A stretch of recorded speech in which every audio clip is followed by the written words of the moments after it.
Holding a phone that feels like a piece of high-end furniture is a total trip. You have these wood textures and soft fabric finishes that make every other glass brick feel like a boring office tool. It is sleek. It is gorgeous. The colors are certified by the actual experts who invent color names for a living. When you finally unfold it, you get this massive screen that hits incredible brightness levels. It is bright enough to see your reflection while standing on the surface of the sun. Everything is incredibly fast. The refresh rate is so high that scrolling through your feed feels like sliding butter across a hot pan.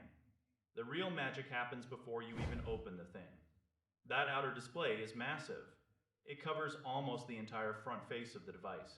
You can run full apps on it. You can reply to your messages or check your navigation without ever flipping the device open.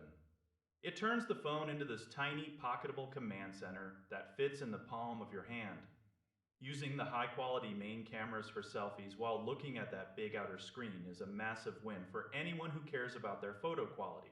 It feels like the most polished version of a folding device we have ever seen. But then you start taking pictures of things far away.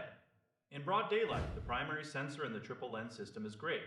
Colors look natural. Everything is sharp. Then you try to zoom in.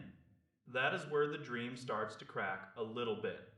There's no dedicated lens for distance shots. If you want to get closer to a subject, the phone just crops the image digitally. It gets grainy and soft very fast. The internal camera for video calls is also a noticeable step down from the external ones. It works fine for a quick chat, but it feels like a compromise. For a price tag that reaches $1,500, you usually expect a lens that can reach out and touch the horizon. This is where the whole situation gets a bit uncomfortable.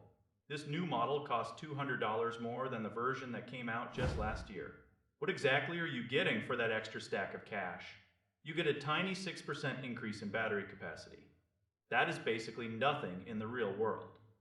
The internal processor is the exact same one found in the older model. The cameras are mostly unchanged. The physical design is nearly identical. It feels like that famous movie line about reality being disappointing. It is like paying for a premium leather seat in a car that has the exact same engine and wheels as the budget version. It is a very tough pill to swallow when you realize the manufacturer is also being very quiet about how long they will actually support the device. In some parts of the world, like Europe, they mention a few years of software support. On the American side of things, they have not made a single specific commitment. Buying a luxury device without knowing if the software will be relevant in a few years is a massive gamble. If you are already using the version from last year, you should absolutely stay put. There is almost zero reason to move up to this one. But if you are coming from an old traditional phone, this is easily the most fun hardware on the market right now. The cover screen is genuinely better than anything else out there.